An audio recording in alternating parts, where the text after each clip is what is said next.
როგორ უყურებთ თქვენ რახან თვითმმართველობას წარმოადგენთ თქვენი პოზიცია არის საინტერესო ეს არის ახლა მნიშვნელოვანი საკითხი ძალიან თქვათ აი ნაციონალური მოძრაობის პოზიცია ვიცით პრინციპში სხვა პარტიები ზოგი ჩამოყალიბება და ზოგი არ ჩამოყალიბებულა ველოდებით ვირა გადაწყვეტილებას მიიღებს საერთო ჯამში თუ ნაციონალური მოძრაობა არ გავა ქალბატონო სევდია გავა გიჩის პოზიცია ვიცით გახარიაც არ უარყოფს ასე ვთქვათ რომ მონაწილეობას აპირებს არაპირებს ლელოზეც ამბობენ რომ ემზადება არ მიიღო ნაციონალურმა მოძრაობამ რა იცვლება რა მინდა გითხრათ ამ სიტუაციაში ეს ბოიკოტი არის თუ არ შესვლა პარლამენტში ახლა თქვენ ესაუბრებოდით აქ ცოტნეიჩ და კობერიძე ეს ყველაფერი არის არაიმდენად პოლიტიკური მიზანშეწონილების საკითხი რამდენადაც მორალისა და სინდის ნამუსის არის გაყალბებები და იყო გაყალბებები იგივე ამ პრეზიდენტის არჩევნებიდან შემდგომ არჩევნებზე 20-ში შარლ მიშელი აპარატო იყო ჩამოქანებული როდესაც გაყალბებების ხარისხი ისეთი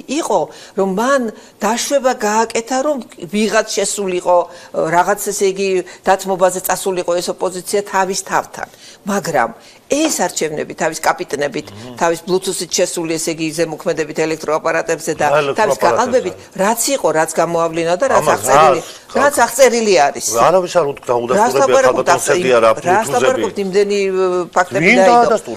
იმდენი ფაქტი. ეს ყველაფერი გაგზავნილია და ცნობილია. მაგას თავი დავანებოთ. აქ ხო საკითხი იცით? სამართლებრივი კი არ არის იმდენად ეს არის ნდობის საკითხი.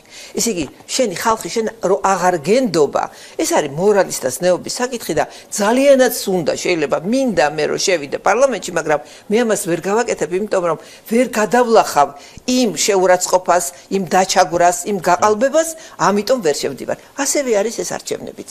ამ არჩევნებზე, რა თქმა უნდა, თვითმკვლელობაა, წაუსვლელობა ნებისმიერ არჩევნებზე პარტიისთვის. ამაზე კი არა, შუალედური არჩევნებიც რომ არის გამოტოვებული, მაგრამ წასვლა არის წასვლა არის უკვე სახელის გატეხვა შენ თვალში ყველაზე ცუდი როცა შენ კარგავ ღირსებას შენ საკუთარ თვალში თორე სხვის თვალში სხვას უნდა ცემდე პატივს ამიტომაც აქ აი ასეთი სიტუაცია არის თუმცა თუ მარტო ნაციონალური მოძრაობა აღმოჩნდა ახლა სხვა ვარიანტზე ვისაუბრებ არის ესეთი საფრთხე რომ ბოლო მომენტში გამოაცხადონ და ადგილობრივ არჩევნებს დაამთხვიონ საპარლამენტო არჩევნები დანიშნონ. გადამტელი არჩევნები და დაამთხვიონ. რატომ? იმიტომ რომ საერთაშორისო სიტუაცია აქვს ძალიან ცუდი, სრული იზოლაცია აქვს და პირადად მათ ფულებს და კარტებსა და ინვესტიციას განძს ემუქრება საფრთხე და ამიტომ შეიძლება ისინი ამაზე წავიდნენ. ეს არის ყველაზე მძიმე რამ, რატომ? იმიტომ რომ მზად არ ვიქნებით ჩვენ ამ არჩევნებისთვის. პლუს რა პირობებით იქნება ეს? თუ ისევ ჩაატარებს დასანქცირებული CESCO, დასანქცირებული მოსამართლეებთან უნდა გავასაჭიროთ და დასანქცირებული მთავრობა ჩაატაროს საბარჩევნები. პირდაპირ გინდათ რომ ხელისუფლება გადმოგცემ თუ რა ხდება? ხო და მაშინ აზრი არ აქვს. მე მგონი პირიქით არის, პირდაპირ ვაბარებთ ხელისუფლებას. მაშინ უნდა იყოს მარადიულად. თუ კი ეს ასე არის, მაშინ უნდა იყოს ბიძინა მარადიულად, უნდა იყოს კობახიძე მარადიულად და სინოს ამ ხალხს, როგორც სოციალურ გაჭირვებლებს, რომელთაც უკვე 700.000-მდე ავიდა. ამასობაში ნაციონალურ მოძრაობას აიგზალებაო ეს. იცით რა, ნახეთ რა არის ვახო. ეხლა ჩვენ ვართ ისეთ სიტუაციაში, რომ პოლიტიკურ მიკუთვნელობას მიკუთვნებას არ აქვს არავითარი მნიშვნელობა. პოლიტიკური პროცესი არის მკვდარი. ეხლა გახარია, რომელსაც ჩვენ ევროკოცებს უწოდებთ ოპოზიციაში, განა გახარია რომ მიდის. გახარია უფრო კოცია, ვიდრე ევროკოცებს იმას არ ეძახდით თქვენ ბოკერიას? არა, ევრომიმათ ერქვათ ევროპული საქართველო. ევროკოცებსაც ხო ეძახთ? ევროკოცი ეს არის მენტალ ეს კი არა პარტიის სახელწოდება. ანუ ის უკეთებს ესე იგი ამბობს რომ ევროპული მიმართულება აქვს. მასე ამბობდა ბიზნეს, განსხვავებულად ამბობდა, მაგრამ რაც აღმოჩნდა, ხო ნახეთ.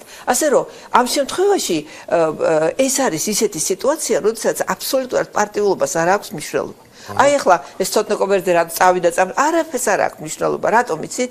იმიტომ რომ პოლიტიკური პროცესი მკვდარია. არავისთან შეჯიბრების სიტუაცია არ არის და ვერ იქნება. ამიტომ ბევრად უფრო გლობალურ საკითხებს აქვს მნიშვნელობა. ოპოზიციურად განწყობილ ადამიანებთან არის ეს ოპოზიციური პარტიები თუ გონიათ რომ ოპოზიციურად განწყობილი პარტიები რეალურად სხვა ოპოზიციურ პარტიას ეძებენ და ვერ პოულობენ? არა, არ მგონია, იმიტომ რომ თუ არ მიდის ადამიანი არჩევნებზე რა პარტიას ეძებს. ნახეთ, სინდისის პატიმრების ოჯახები. ჩვენი ამომრჩეველი გვეუბნება რომ არ წახვიდეთ არჩევნებზე თუ წახვალ საერთოდ არასდროს შენ სახელს არ ვახსენებ ეხლა წარმოიდგინეთ, მე ასე მოვკვდები პოლიტიკურად, როგორც პარტია თუ ისე მოვკვდები, რა მნიშვნელობა აქვს? ჯობია სახელით მოვკვდები.